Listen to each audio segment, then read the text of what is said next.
नमस्कार। संपूर्ण 12 खड़ी अभ्यास से जुड़ी हुई इस बहुत ही महत्वपूर्ण और इंटरेस्टिंग वीडियो में आपका मैं स्वागत करता हूं। आज की इस वीडियो में हम हिंदी पढ़ने के अपने इस कोर्स को थोड़ा सा और आगे बढ़ाएंगे और सबसे ज़रूरी कदम हिंदी पढ़ने के इस सफ़र में यदि मैं कहूँ तो 12 खड़ी का अभ्यास रहता है, 12 खड़ी का ज्ञान रहता है। तो इसको आज हम करेंगे और बड़े ही वैज्ञानिक तरीके से कदम दर कदम स्टेप बाय स्टेप मैं आपको बताऊंगा कि कैसे 12 खड़ी बनती है, कैसे इसका उच्चारण किया जाता है और कैसे जो है वो एक व्यंजन में जब स्वर जुड़ता है तो उसको हम लिखते हैं। आइए आगे बढ़ते हैं और आगे इसके बाद ये वीडियो के बाद जो अगली वीडियोस रहेंगी उनमें शब्द निर्माण और वाक्य निर्माण पर भी हम बात करेंगे। तब तक आपका कार्य रहेगा कि आप अभ्यास को निरंतर जारी रखेंगे। आइए आगे बढ़ते हैं इस वीडियो में। तो इस वीडियो में आगे बढ़ने से पहले एक बार रिकैप कर लेते हैं। अब तक हमने सीखा है स्वरों को। तो स्वरों में हमने देख लिया कि अ से लेके जो है वो ओ तक स्वर होते हैं और उसके बाद अंग आह जो है ये ना तो स्वर है ना व्यंजन है, इन्हें अयोगवाह कहते हैं। और इसके बाद हमने देखा कि व्यंजनों को हमने सीखा और व्यंजनों में हमने देखा कवर्ग है, चवर्ग है, टवर्ग है, तवर्ग है, उसके बाद पवर्ग है, फिर य से लेकर के ज्ञ तक के व्यंजन इसमें रहते हैं, जिसमें क्ष त्र ज्ञ जो है वो संयुक्त व्यंजन कहलाते हैं। उसके बाद हमने क्या सीखा? उसके बाद हमने सीखा कि ये जितने भी स्वर हैं, ये स्वर जब भी व्यंजन के साथ जुड़ते हैं तो इस रूप में नहीं जुड़ते हैं, यानी अ आ ई के रूप में नहीं जुड़ते हैं। ये लिखित में जो है वो प्रतीक के रूप में जुड़ते हैं और इनका प्रतीक क्या है वो आप देख रहे हैं आगे। यानी अ का कोई प्रतीक नहीं, यानी कोई मात्रा नहीं। आ में एक सीधी रेखा लगती है। ई में किस प्रकार का प्रतीक है, ई में किस प्रकार का प्रतीक है, ये हम पिछली वीडियो में सीख चुके हैं। इनका जो डिस्क्रिप्शन में मैंने लिंक दिया हुआ है वहां से आप इनको देख सकते हैं। आगे बढ़ते हैं। आज की इस वीडियो में विशेष रूप से मैंने आपको कहा कि हम 12 खड़ी का अभ्यास करेंगे और 12 खड़ी में आप देख सकते हैं ये जो है अ से लेकर के आह तक का जो है हम अभ्यास करेंगे। और इसमें मैं आपको बता चुका हूं कि इसके जो प्रतीक हैं वो कौन कौन से हैं। जैसे अ का प्रतीक कोई नहीं है तो मैंने नीचे एक डैश लगा दिया है, उसका कोई प्रतीक नहीं है। अब आ की बात करें तो आ का जो प्रतीक है वो मैंने नीचे आपको बता दिया कि आ का प्रतीक कौन सा है, ठीक है। और उसके बाद ई के प्रतीक की बात करें तो वो ये है, ठीक है। उसके बाद ई उ ऊ री ए ओ आओ अंग और आ, ये सारे के सारे क्या है, ये सारे के सारे प्रतीक हैं। इसके बाद जो है वो हम और आगे बढ़ते हैं तो और आगे आप देख सकते हैं अब इनमें जब ये जुड़ेगा तो किस प्रकार से पढ़ा जाएगा या क्या बन जाएगा, इसको मैं और ज़्यादा वैज्ञानिक तरीके से आपको बताऊंगा। लेकिन एक शुरुआती तौर पर यदि आप समझे तो देखिए जब अ क में जुड़ा तो कोई परिवर्तन नहीं आया, क का क ही रहा। इसी प्रकार से आप देख सकते हैं आगे कुछ परिवर्तन आया है और वो कैसे आया यह मैं आपको बताता हूँ। देखिए व्यंजन हमने लिया सबसे पहले क, इसको बिल्कुल ध्यान से आप समझने का प्रयास करेंगे कि ये जो व्यंजन है ये मैंने यहां पर ले लिया, ठीक है, ठीक है। अब इसके बाद देखेंगे आप आगे जब हम बढ़ते हैं तो देखिए इसमें हमने क्या जोड़ा, व्यंजन में हमने क्या जोड़ा, एक मात्रा जोड़ी, यानी स्वर नहीं जोड़ा, स्वर की मात्रा, स्वर का प्रतीक जोड़ा। अब मात्रा देखिए क में जोड़ दी हमने, ये किसकी प्रतीक है, आ का प्रतीक है। मात्राओं से संबंधित वीडियो मैं पहले बना चुका हूं, आपने उसको देख लिया है, सीख लिया है, तो आपको इतना पता होगा कि ये किसकी मात्रा है। अब देखिए इसका परिणाम क्या निकला, यानी कि जब व्यंजन में स्वर मात्रा के रूप में जुड़ा तो क्या परिणाम हमारे सामने आया, क का बन गया। ये परिणाम है, यही 12 खड़ी का मूल सिद्धांत है। इसी प्रकार से 12 खड़ी जो बनती है। थोड़ा सा और इसको हम विश्लेषण करते हैं और ज़्यादा सीखते हैं।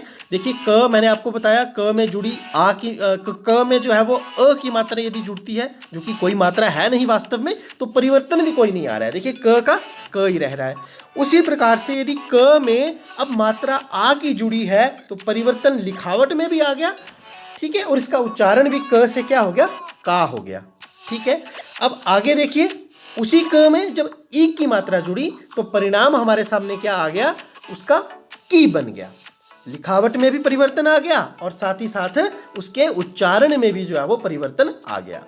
अब जब ई की मात्रा जुड़ी तो देखिए उस स्वाभाविक रूप से क का की बन गया।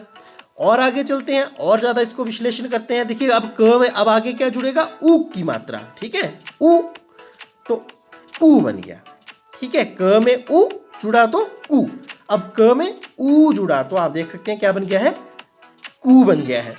इस प्रकार से हम वैज्ञानिक तरीके से जब सीखेंगे तो मुझे लगता है कि हमें कोई भी दिक्कत नहीं आएगी। देखिए क में अब ए जुड़ा और ए जब जुड़ा तो क्या बन गया, क का के बन गया। अब क में जुड़ रहा है ए और ए जब हम जोड़ेंगे तो क में ए की आवाज जब जुड़ेगी तो फिर अल्टीमेटली जो आवाज निकलेगी वो क्या की निकलेगी और लिखावट में भी मात्रा इसके साथ आ जाएगी, अकेला क नहीं रहेगा। आगे बढ़ते हैं और आगे देखिए अब क में क्या जुड़ा है, ओ की मात्रा, तो बन गया को। परिणाम क्या बन गया हमारे सामने, को बन गया। इसी प्रकार से क में अब जुड़ा आउ की मात्रा, क में जुड़ी आउ की मात्रा, तो ये क्या बन गया, ये बन गया कौ। ठीक है, जैसे कौआ। ठीक है, इस प्रकार से औरत। अब क में क्या जुड़ा, अंग, अंग की मात्रा जो कि एक बिंदु के रूप में दर्शाई जाती है, ये जब जुड़ी तो क्या बन गया, क का कंग, क का कंग बन गया। आगे बढ़ते हैं।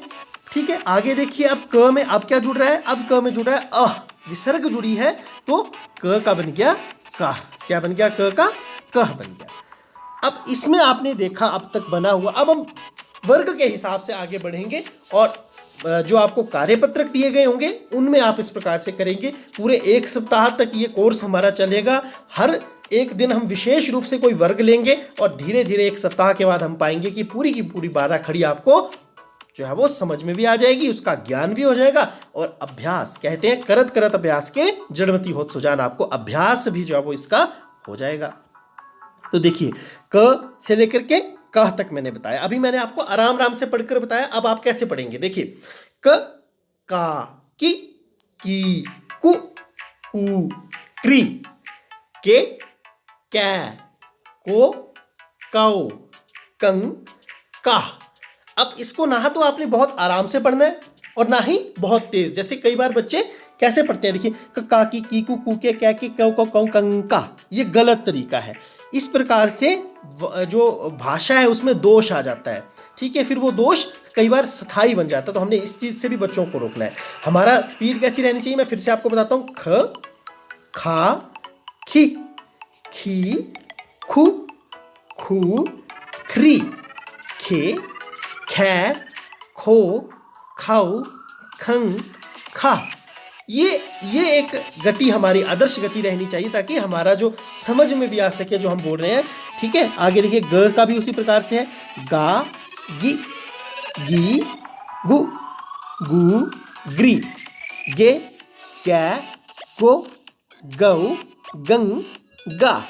ये इस तरीके से हम आगे बढ़ेंगे। ठीक है, और इसमें आप ये देखिए कोई इसमें नया तरीका नहीं है, तरीका यही रहेगा। घ का घा अभी कैसे बना मैं आपसे पूछता हूं, तो आपको पता होना चाहिए कि ये घ में आ की मात्रा जुड़ी है, यानी आ स्वर जो है वो मात्रा के रूप में जुड़ा है तो घा बन गया। इसी प्रकार से घी, घी, गु, घू, घ्री, घे, घै, घो, घौ, घंग, घा।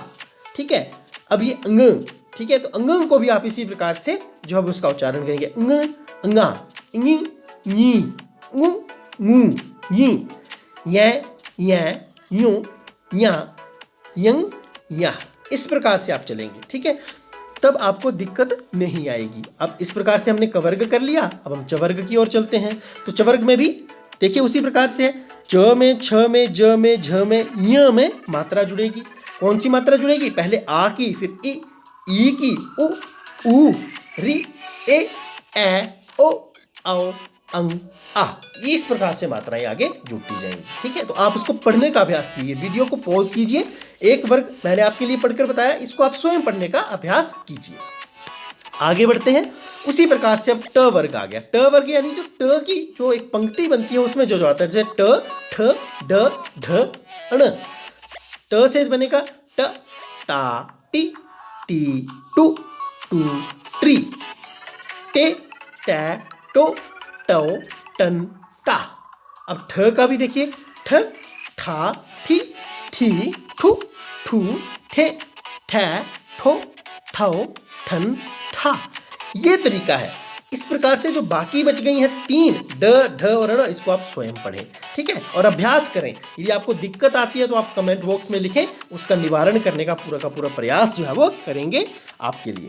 तवर्ग की बात करें तो देखिए तवर्ग में भी त, ता, पी, ती तु तू त्रि ते तै तौ तौ तन ता थ था थि थी थु थू थ्री थे थै थो थौ थन था। ठीक है, अब इस पूरे के पूरे तवर्ग की जो 12 खड़ी है, इस 12 खड़ी को आप ध्यान से देखिए। इसमें एक मात्रा मैंने गलत लगाई है जानबूझ के, और वो मात्रा कौन सी है वो आप मुझे कमेंट बॉक्स में बताएंगे। देखते हैं आप में से कितने जो है वो इसको पकड़ पाते हैं और कितने इसको पकड़ नहीं पाते हैं। ठीक है, और जो बाकी बच गए हैं उनका अभ्यास आप करेंगे। ठीक है, आगे बढ़ते हैं। देखिए अब पवर्ग की बात करते हैं। तो पवर्ग में भी उसी प्रकार से प पा पी पी पू पू प्री पे पै पो पौ पम पा। ठीक है, इसी प्रकार से आगे भ की बात करें तो भ भा भी भी भू भू भ्री भे भै भो भौ भम भा। इस प्रकार से यदि आप निरंतर लगातार अभ्यास करेंगे तो वो दिन दूर नहीं होगा जब पूरी की पूरी 12 खड़ी, जैसा कि मैंने कहा था, आपके फिंगर टिप्स पर होगी। अब य से व तक भी इसी प्रकार से आप करेंगे। य या यी यू यू री ये यो यौ यंग या। र रा री री रु रू री रे रै रो रौ रन रा ल ला ली ली लू लू लिरी ले लै लो लो लंग ला। इस प्रकार से आप आगे बढ़ेंगे। ठीक है, अब आगे का आप देखिए, श से ह तक भी आप इस प्रकार से कर सकते हैं या नहीं। ठीक है, तो आप करेंगे। ठीक है, जैसे ह हा ही हु हु ह्री हे है हो हौ हंग हा। ये अभ्यास करने के ऊपर है। जितना आप अभ्यास करेंगे आपको समझ आता जाएगा और आप आगे बढ़ते जाएंगे। ये कुछ संयुक्त व्यंजन है। अब संयुक्त व्यंजन क्या होते हैं ये आपको आगे आने वाली वीडियोस में भी मैं बताऊंगा, लेकिन थोड़ा सा बता दूं, ऐसे व्यंजन जो दो व्यंजनों को मिलाकर के बने हैं, जिसमें दो व्यंजनों की आवाज है। जैसे क्ष में क और श की आवाज है तो क्ष बन गया। ठीक है, इंग्लिश में इनको ब्लेंड्स कहते हैं। ठीक है, आप आगे बड़ी कक्षाओं में भी इनको देखेंगे। तो ये आप अभ्यास करिए। ये मुझे लगता है, मेरा ऐसा मानना है, अगर आप इस वीडियो को मन से देखेंगे, बार बार देखेंगे, इसका बार बार अभ्यास करेंगे, तो आपको हिंदी सीखने से कोई भी रोक नहीं सकता। आपको कोई दिक्कत इसमें नहीं आएगी। और अगर फिर भी कोई दिक्कत आती है तो आप बताएं, हम वीडियोस के माध्यम से, पर्सनल इंटरेक्शन के माध्यम से ज़रूर मदद करने का प्रयास करेंगे। सभी टीचर्स से भी मेरी रिक्वेस्ट है कि पर्सनली जो है वो स्टूडेंट के साथ इसमें इंटरेक्ट करें और उनको ये हिंदी की 12 खड़ी सिखाने का प्रयास करें। जिसको हिंदी की 12 खड़ी आ गई उसको हिंदी में जीवन भर को भी कोई दिक्कत नहीं आएगी। ठीक है, इसी के साथ आप सभी का बहुत बहुत धन्यवाद। उम्मीद करता हूँ वीडियो आपको पसंद आई होगी और आपके काम की होगी।